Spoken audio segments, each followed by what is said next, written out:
Olá, pessoal. Eu sou a Andréa Biar, diretora de marketing da Fundação Brasileira de Marketing. Eu sou uma mulher branca, do cabelo castanho escuro, com luzes. Estou com uma blusa vermelha? Vermelha? Terra, na cor terra. Na cor terra, com brincos dourados. E hoje estou aqui para falar com vocês no programa FBM Talks, que estou recebendo dois convidados muito legais, que vocês talvez já conheçam, a Silvia Tirola, que é a nossa VP de Diversidade, e o Fábio Nogueira, que é o nosso VP de Longevidade. Fábio, Silvia, querem se apresentar? Olá a todas e todos, eu sou a Silvia Tirola, VP de Diversidade da Fundação Brasileira de Marketing. Eu sou uma mulher branca, de cabelos e olhos castanhos, estou vestindo uma blusa verde, com acessórios pretos, e estou aqui no estúdio da Associação Comercial fazendo esse videocast da FBM. Eu sou o Fábio Nogueira, tenho 1,78 m, cabelos grisalhos, sou branco. De vez em quando eu uso óculos, para não dizer de vez em sempre. Estou aqui na Associação Comercial com a Silvia, com a Andréa, participando desse bate-papo. Então, a pergunta que eu quero trazer para vocês agora é sobre o marketing e a relação intergeracional. Eu acho que é um programa é uma pergunta bastante importante e relevante, porque eu acho que a gente nunca conviveu com tantas gerações, né, todas vivas convivendo, então pessoas que viveram muito analógico, pessoas que só viveram digital, e eu vejo bastante conflito, confronto, desafio, e gostaria de ouvir a opinião de vocês sobre esse assunto e até assim uma recomendação de como fazer para a gente, né, dar as mãos e seguir junto nesse caminho. Quer começar, Silvia? Quer começar? Posso começar. Eu sempre tenho esse meu olhar, né, do ponto de vista de diversidade. E ter diferentes gerações dentro de uma organização já é uma diversidade, né? Agora, a pergunta que vem, né, feita pela André, é como conviver, como acolher, como desenvolver essas pessoas, como trazer para junto, né, todas essas pessoas. O que eu tenho observado muito no mercado é que tem muitas organizações que estão convivendo com mais de 4 gerações. São pessoas de 20 anos que estão ali como estagiários, aprendizes, iniciando uma jornada de carreira, e os outros que já construíram toda uma carreira e que estão saindo.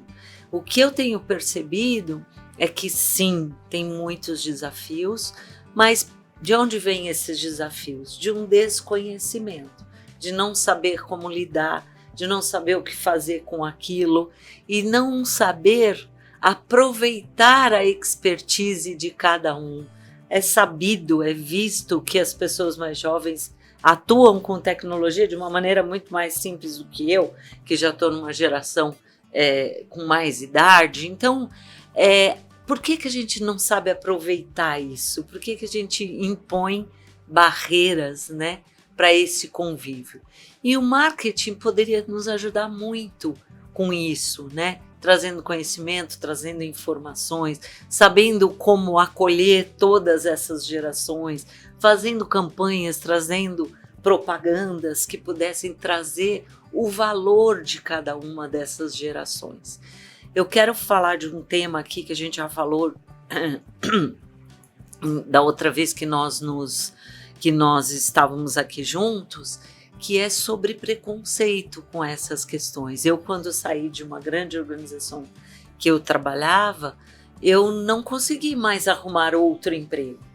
E o que eu recebia de informações quando eu saía de um processo seletivo? Você é muito grande para essa posição que eu quero. E o que era pior para mim, terrível de ouvir, era assim: a gente acha que você não vai ter motivos para se motivar aqui. Mas não sou eu que tenho que optar se eu vou ter motivo ou não. Era uma escolha minha.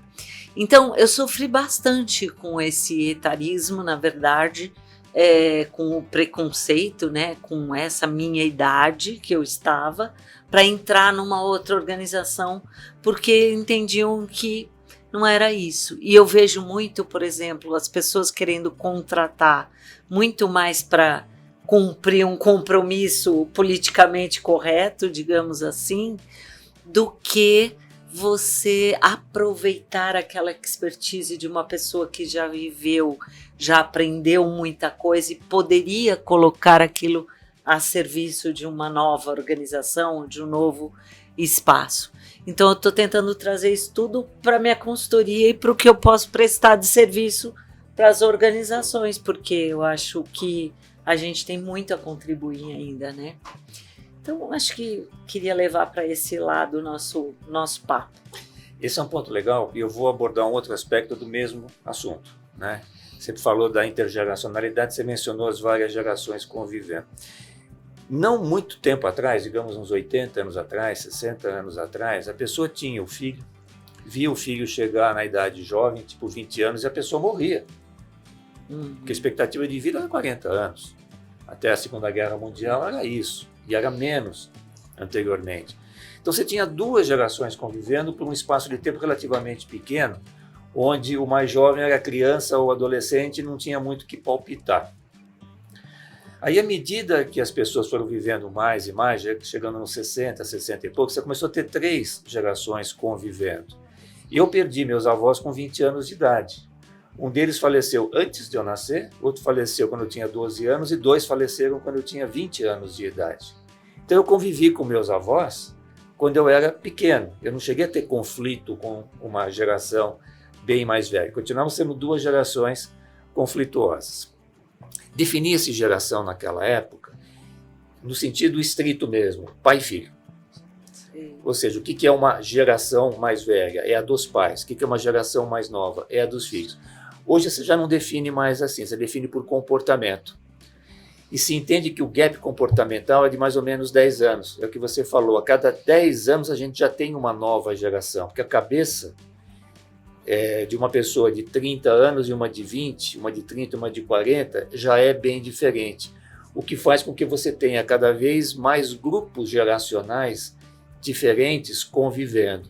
E a pessoa está vivendo cada vez mais tempo. Então, numa sociedade que você vive 80 anos, o cara de 80 e o de 70 talvez tenham mais ou menos a mesma cabeça. O de 60 já é filho do cara de 80. O de 50 está na ativa, o de 60 está se aposentando. O de 40 está com a família adolescente, o de 30 está com criança pequena. São pessoas que têm comportamentos diferentes. Então, você tem muitas gerações, sob o ponto de vista comportamental, convivendo ao mesmo tempo. No mercado de consumo, no ambiente profissional e na sociedade como um todo.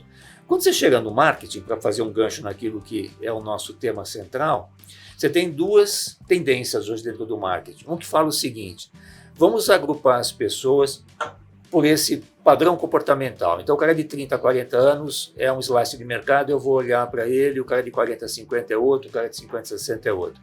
Tem outros que falam, esquece esse negócio de idade, porque não tem mais muito isso. Quando o cara gosta de esporte, ele gosta de esporte aos 20, 30, 40 e 50. Ele vai se interessar por um alimento adequado para quem pratica esporte em qualquer faixa de idade. Então você tem 2 visões hoje no marketing. Agrupa por estilo de vida, independentemente da idade, ou agrupa por modelo comportamental, por slice de idade, por fatia de idade. Os 2 convivem hoje no mercado, você tem os 2 tipos de pensamento agrupados. Mas que você tem muita gente diferente convivendo hoje, tem. E quando você abre espaço dentro da diversidade para valorizar comportamentos que não são o padrão, não foram o padrão até pouco tempo atrás, você começa a dar um espaço socialmente aceito para pessoas que têm pensamentos ainda mais diferentes e têm culturas ainda mais diferentes e que criam nichos de mercado ainda mais diferentes, né? Por exemplo, o consumidor afrodescendente ou preto usa a denominação que se achar a mais adequada. São 57% da população brasileira, 100 e tantos milhões de pessoas. Não tem o padrão cultural da sociedade branca. Não tem o padrão de consumo da sociedade branca. E dentro desses 100 e tantos milhões tem todo tipo de gente, da mesma forma. A gente tem muitos estudos e pesquisas que trazem a fatia da população LGBTI+, que eles são a grande maioria, quase 90%, das classes A e B. Então, de um consumo muito alto. Eu posso estar enganada, mas eu acho que é R$1 trilhão são utilizados, são consumidos por essa população? Não no Brasil, sobre esses dados eu tenho, eu pesquiso. O grupo LGBT consome 200 bilhões por ano. 200 bi. Isso, todos os LGBT. Se você pegar os 50 a mais, é 100 bi. O grupo dos 50 a mais é menor em número, mas é maior em renda. Sei. Então eles têm 100 bilhões no bolso para gastar. E isso não é uma estimativa muito fácil de fazer. O cálculo disso não tem uma pesquisa que calcule isso, que meça isso. Isso é uma conta por aproximação, considerando renda média per capita, número de pessoas. Não se sabe nem o número exato de pessoas e tudo mais, mas enfim. 1 trilhão é um número americano. Aqui no Brasil é 200 bilhões. O que continua sendo um caminhão de dinheiro. Com um padrão de consumo mais sofisticado que a média da sociedade.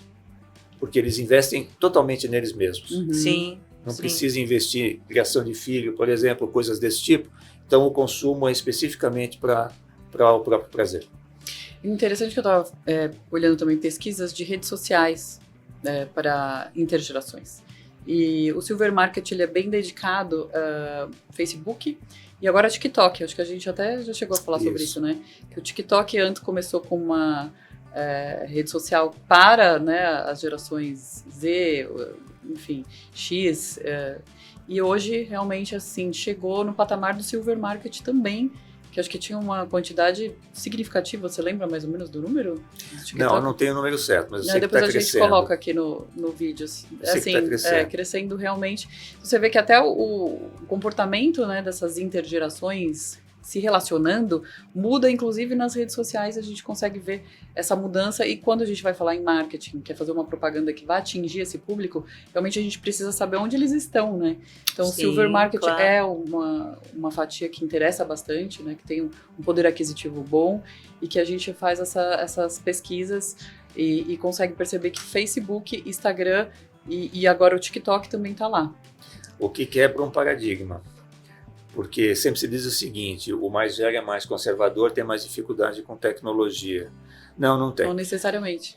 O consumidor mais velho, a população mais velha ainda sustenta a TV aberta. Você pergunta lá na Rede Globo quem é que assiste a TV aberta, a novela ainda tem uma presença grande da população mais velha. Os jovens abandonaram a TV aberta completamente. Só que 93% das pessoas mais velhas usam um Instagram todo dia. Aliás, o WhatsApp todo dia, não o Instagram.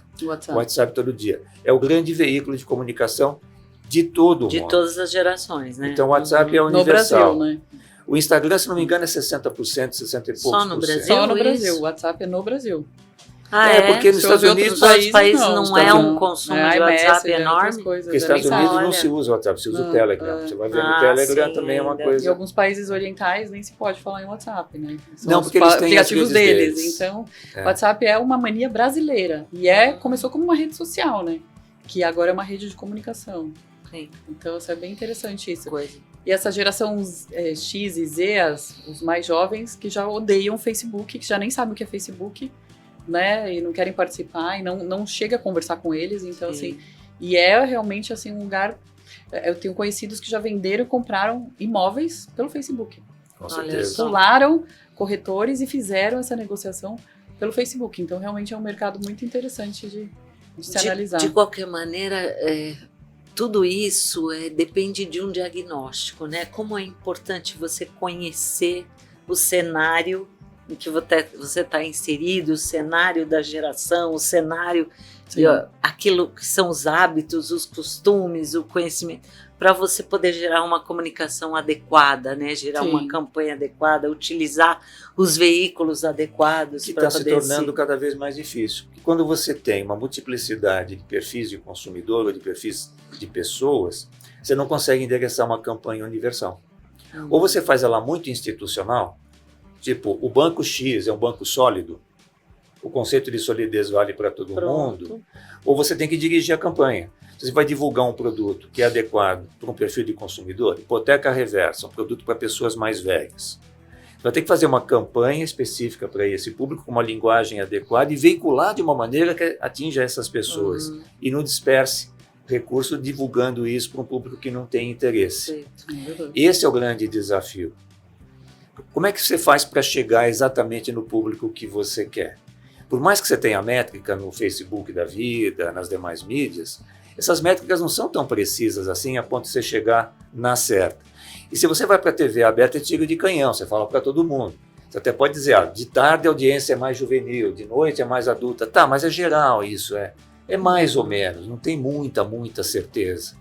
Então, hoje em dia, a chance de você gastar dinheiro produzindo uma campanha e veiculando uma campanha e não atingir adequadamente o público que você quer, é grande, por isso que é grande. Precisa tomar bastante cuidado e fazer uma pesquisa antes, né? Eu acho que realmente é importante. E a certeza que a gente tem é que está sempre mudando o tempo todo. Tudo está mudando o tempo todo. Tudo, né? O tempo todo. Antes as coisas parece que tinham um prazo de validade maior, né? É isso daqui, você vai acertar esse público dessa forma. Hoje não. O que é num ano, já no outro, já não é.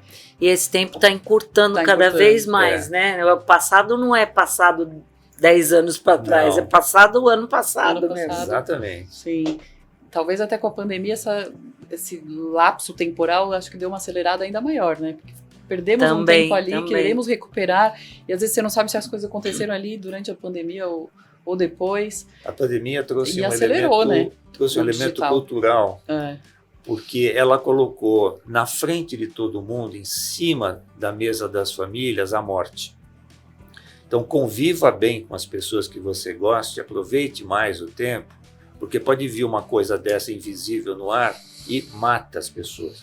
Morreu tanta gente que isso criou um senso de urgência, de você se aproximar de outras pessoas, não só das pessoas mais velhas, que são as mais suscetíveis a falecer, mas se aproximar dos outros. Acabou a pandemia, a primeira coisa que aconteceu foi uma enxurrada de gente indo para boteco. Porque não é para beber. Eu quero te encontrar. É para te encontrar, para se reencontrar. Os eventos presenciais, né, explodiram. Voltaram não tem espaço para nada. Os eventos de família, gente, vamos fazer um jantar de família, junta a primaiada toda que está dispersa. Realmente. Então, isso foi um legado positivo da pandemia. Se é que teve algum, esse foi um legado positivo. Você trazer esse senso de urgência, a necessidade de você manter a convivência num padrão construtivo entre as várias gerações, entre as várias pessoas. Sim. E eu acho que também tem um outro ponto positivo, que foi a aceleração digital. O que não tinha passado pela transformação digital, obrigatoriamente passou. Aconteceu. Tudo que algumas empresas, algumas gerações seguravam dentro dessas empresas, aconteceu. Agora, veja uma coisa, eu não sei se a Silvia vai concordar com isso, ela lida mais com a gestão de pessoas do que eu. O digital é uma ferramenta. Ela não substitui o convívio entre as pessoas. Não, concordo 100%. Mas é uma ferramenta que às vezes a gente precisa usar. Você pode ficar no facilita WhatsApp, muita coisa. Você pode ficar no WhatsApp o dia inteiro. No fim do dia você quer sentar com alguém para tomar uma cerveja. Certeza, concordo 100%. Eu tinha vontade, eu tinha saudade de estar com as pessoas, entendeu? Sim. De abraçar, de ter o contato. Ficamos carentes, né? Por exemplo, hoje eu continuo ministrando, você também, palestras, treinamentos, etc. e tal, online, pela facilidade da abrangência que você de muito mais gente, de outras localidades, de outras cidades e tudo mais. Mas eu faço questão, muitas vezes, de fazer um modelo híbrido, que eu estou com gente em algum lugar próximo de mim e tenho uma transmissão para os outros que, infelizmente, não conseguiram estar. Isso cria um problema para certas atividades empresariais, por exemplo, o banco. O banco quer automatizar o máximo possível porque ele só pensa na eficiência. Na Itália, a penetração do banco digital é 39%. Não se consegue chegar a 40%. Por quê? As cidades, na sua maioria, são pequenas. Você sair de casa para ir ao banco é um programa social, não um programa financeiro. Então as pessoas saem de casa para ir no banco, porque no caminho vão parar aqui, vão encontrar ali, lá conversa com o caixa, não sei o quê, toma um vinho, ocupa o tempo. No final você teve uma distração na sua vida. Para que ele vai usar um sistema digital quando a 15 minutos de casa ele tem uma agência?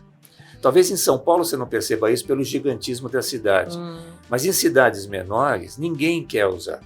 Então, na Europa, a Itália é um bom exemplo, mas isso vale para muitos países da Europa. A penetração do banco digital é muito menor do que no Brasil, porque as pessoas não é que ela tem problema com o celular, ela não quer usar aquilo ali. É uma opção. É isso aí, gostei muito desse bate-papo, espero revê-los em breve. Agradeço a vocês, espectadores, né, por estarem aqui conosco. Curtam, compartilhem, mandem para os amigos. Essa Fundação Brasileira de Marketing agradece o apoio da Associação Comercial de São Paulo e nos vemos em breve. Tchau, tchau. Tchau, em breve, obrigada.